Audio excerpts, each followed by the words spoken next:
Hi friends, please subscribe to Amravati Media and press the bell icon for more latest updates. ఈ మాజీలంతా మళ్ళీ వైసీపీలోకి. జనసేన ఈ మధ్యనే joining కమిటీని ఒకదానిని ఏర్పాటు చేసింది. నిజానికి ఇలాంటి కమిటీ ఒకటి ఉండాలని కూడా ఎవరికీ తోచని నేపథ్యంలో జనసేన ఈ ప్రయోగం చేసింది. నిజానికి ఎవరి పార్టీ వారి ఇష్టం, ఏ రకమైన కమిటీలైనా వేసుకోవచ్చు. అందువల్ల జనసేన తమ పార్టీని సంస్థాగతంగా బాగా పటిష్టం చేసుకోవడానికి ఈ నిర్ణయం తీసుకుంది. మరి జాయినింగ్స్ కమిటీ పని ప్రారంభించిందా, అది ఎంతవరకు వచ్చింది అన్నది అయితే ఇప్పటిదాకా తెలియలేదు. కానీ ఏ జిల్లాకు ఆ జిల్లాలో సీనియర్ నేతలతో, వైసీపీ నుంచి వచ్చిన వారితో ఏర్పాటు చేసిన ఈ కమిటీ ద్వారా మాజీ వైసీపీ నేతలను ఆకట్టుకోవాలని, వారిలో మంచివారు అంటే ఆర్థికంగా బలవంతులకు పెద్దపీట వేయాలని కూడా జనసేన సూత్రప్రాయంగా నిర్ణయించుకుంది. ఈ నేపథ్యంలో జిల్లా స్థాయిలో అయితే కదలికలు రాజకీయంగా మొదలయ్యాయని అంటున్నారు. ఈ క్రమంలో వైసీపీని వీడి ఏ పార్టీలో చేరకుండా ఉంటున్న మాజీల సంగతి ఏంటన్న చర్చ సాగుతోంది. అదే సమయంలో కూటమి పార్టీలలో చేరి అక్కడ తమకు తగిన ప్రాధాన్యత లేని వారి విషయం ఏంటన్నది కూడా చర్చిస్తున్నారు. వైసీపీ అయితే 2 ఏళ్ల పాటు ఒక మాదిరిగా ఆందోళనలు చేసింది.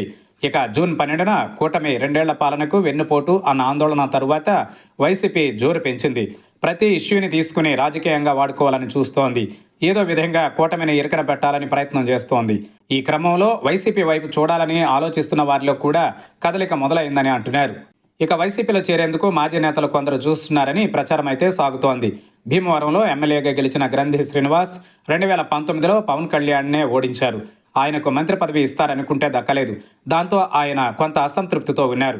2024 ఎన్నికల తరువాత తన వ్యాపారాల మీద కూడా ఒత్తిళ్లు ఉండడంతో వైసీపీకి దూరం జరిగారు.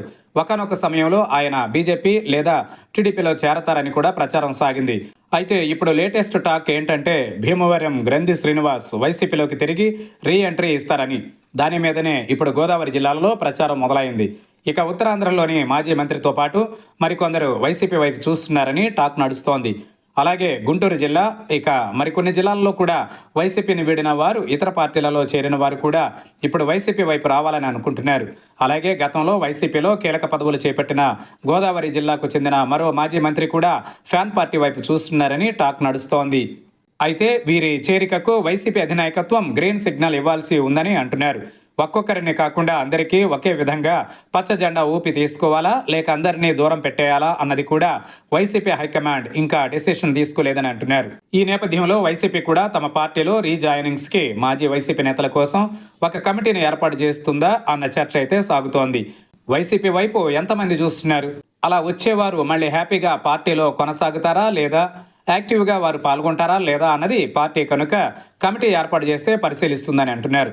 అలాగే మాజీలు వస్తే కనుక ప్రస్తుతం ఉన్నవారు ఏ విధంగా రియాక్ట్ అవుతారు, ఇలా మళ్ళీ తిరిగి వచ్చే వారితో పార్టీకి ఏమైనా లాభం ఉంటుందా లేదా అన్నది కూడా వైసీపీ ఆలోచిస్తోంది.